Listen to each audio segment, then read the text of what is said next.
Bill, did you want to? Yes, please. Bill Lyons of the City of Knoxville. I think probably the best way to look at the TIF loan, I know it is very confusing, is that's part of the financing without which the project just doesn't work at all. And that what the developer is doing is getting traditional financing from the bank, putting some of his own money in, and also getting an additional loan that will be paid back by the taxes that are paid after it's sold.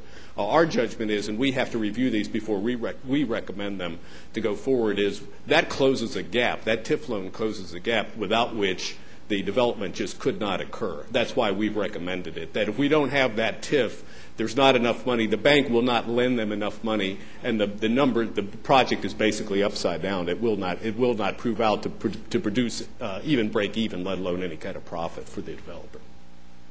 So once they're sold, all the people pay the taxes who buy them, the condominium owners, and they go back into the fund to repay that loan. And the bank has to, of course, accept that they really will sell them all, and they'll sell them at the price that they estimated. So we look at our TIF program is a gap closer, to close a gap for a development that we don't think could happen, that we very much want to happen, to put the building on the tax rolls long term, and to fix a very bad situation with a very deteriorated building that's unoccupied now.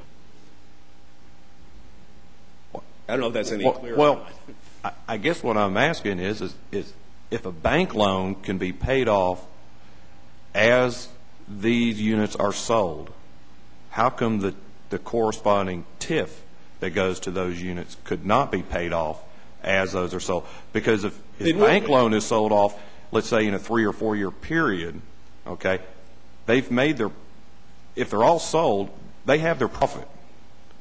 Okay, whatever profit margin they're expecting to make, and I don't know how much that is, but right. Usually when you invest money, the higher the risk, the higher the return that you expect to get. Right. So if he's got his profit, he's no longer over there constructing, he's no longer an owner of it, he has nothing at risk. Why is the county still having to wait a 15-year period to have our part of it paid off? The city and the county are both waiving the 15-year periods because there is no profit. There's not even a break-even unless that money, that loan, is taken on the front end and paid off by the taxes that come in, is basically the answer. That is, the project doesn't work without the TIF. There's no profit. There's not even a break-even because of the nature of the challenges of the development. No bank would loan the difference, and the project would not break even. You're saying the developer doesn't expect a profit? Without the TIF, no. The developer would not take on this project without the TIF. No, that's not my question. My question is, does the developer still expect to turn a profit? You just told me no. He does with the TIF part of the project, yes. So the only profit he expects to make is the amount of the TIF? No, that's not the case. He's making a reasonable return, giving risk and so forth. What I'm saying is, you can envision that TIF as a amount of the financing of the building. About 12% of the entire development cost is the TIF, or 12 to 15%. That is, that's the amount of dollars the developer will get out to finance the construction. And without that TIF, the loan that the TIF will pay off, there would be not enough to construct the building such that the developer could even break even. And Bill, I'd be glad to do a workshop or something on this. So we had one with council. It's pretty hard. It's pretty complicated just out of the blue to get this out there. Another point is that the building could stay in the shape it is right now, disrepair, for a period of 7 or 8, 10 years or never get fixed. And so we wouldn't receive any taxes other than what it's marked down to as of today. That's exactly correct. And what our concern is without this, there will be no increase in taxes. There'll be further deterioration. And we've all got a big problem demanding services on our hand, but we won't even get, but at best, the taxes we're getting today. It's the but-for argument that this project can't move forward without this TIF to make it go forward. And it fixes an eyesore on Gay Street. Yes, sir. Bill, what you're really saying is he couldn't sell these apartments high enough to pay that $4 million loan off, really, is what you're actually saying. Mr. Pinkston is a good point. In order to try to get the numbers to work, the prices you'd have to demand would be so high nobody would ever buy them, so the bank would say, we're not making the loan. That's right. That's basically what it boils down to. Right. Yes, sir. Okay. Craig, I was just trying to do some quick math in my head, and if the average sales price is going to be somewhere around 200, a little over 200,000. That pretty well what you. Right. I mean, assuming the market holds up and everything. I'm just that he expects the average sales price to be somewhere around the 200. I mean, because you gave a range of 159 to maybe 300 and something. So maybe. Right.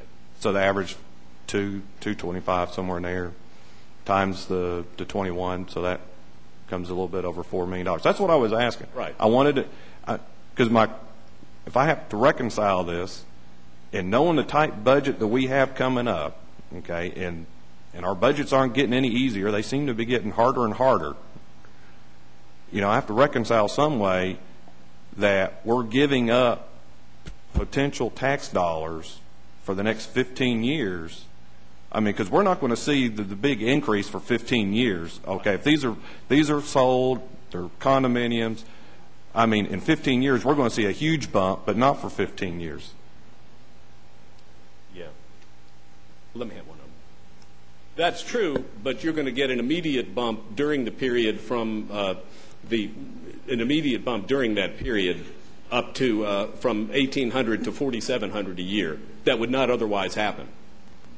So it's not our looking at it as, and this applies to the city as well as the county, both in the same way. These dollars are, without this TIF, you're not, the city and the county are going to get the present taxes only.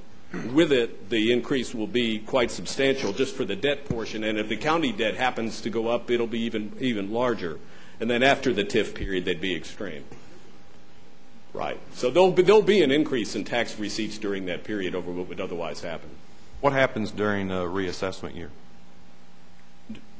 This should be, well, this... Would it just be revenue neutral? Yes, it should be revenue neutral like everything else. All right. Okay. Commissioner Ballard. Yes.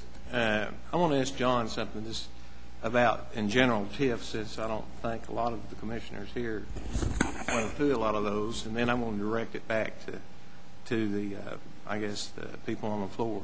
But in reading the literature and answering a few questions since this has came up, generally at TIF, you get your base revenue, probably minus 10% that goes towards debt service. Would that be a fair statement? There is a provision in it that you don't have to pay because you do have debt service for whatever local government's being concerned. And then anything over goes to the developer or KCDC or the financial institute. Any particular piece of property within a TIF district receives a letter from KCDC in this particular case saying that they are out of this particular property, they need to have so much money to be applied towards the debt. And the reason that we do TIF is for different things. Is say with Powell districts, you have Lowe's, you have restaurants, and you have stuff like that, which you didn't have. Maybe down at North Shore, you have a mixed bag of jobs, commercial, residential, and that turns out real good. But if a piece of property is annexed by the city, then the city gets the sales tax, and they return a certain percent, and it's a high percent, 85%, if it's an annexed piece of property. Would that be true? It's 70. If it gets annexed, the sales tax does get captured by the city. 72% of which, whether it's in the county or in the city, does go towards education. So really, even when a piece of property is annexed for the county, if it goes to education, we're sort of in a position that we can swap dollars. No. I mean, it goes to education, but that frees up money. You'll lose 28%. Well, not the whole. Yeah, 28% of the 2.5%. And Commissioner Moore and I made a great point. We were talking about this the other evening, and there may be an opportunity where maybe the city and the county can come together and come up with something where the ground rules are more equitable, and it would not impede doing things like TIFs in the natural growth area. Conversely, they might be able to cultivate a steady partner for downtown developments, because a lot of the things that have been going on downtown have been because of your leadership in issuing TIFs on behalf of the county. But in a situation like this where we're only talking property tax, once we start we don't lose anything on a property tax. Okay, but, and listen to Craig say, if we have a building that goes online, a restaurant, then we start gaining the sales tax immediately on that, right? Yes, sir. So in a situation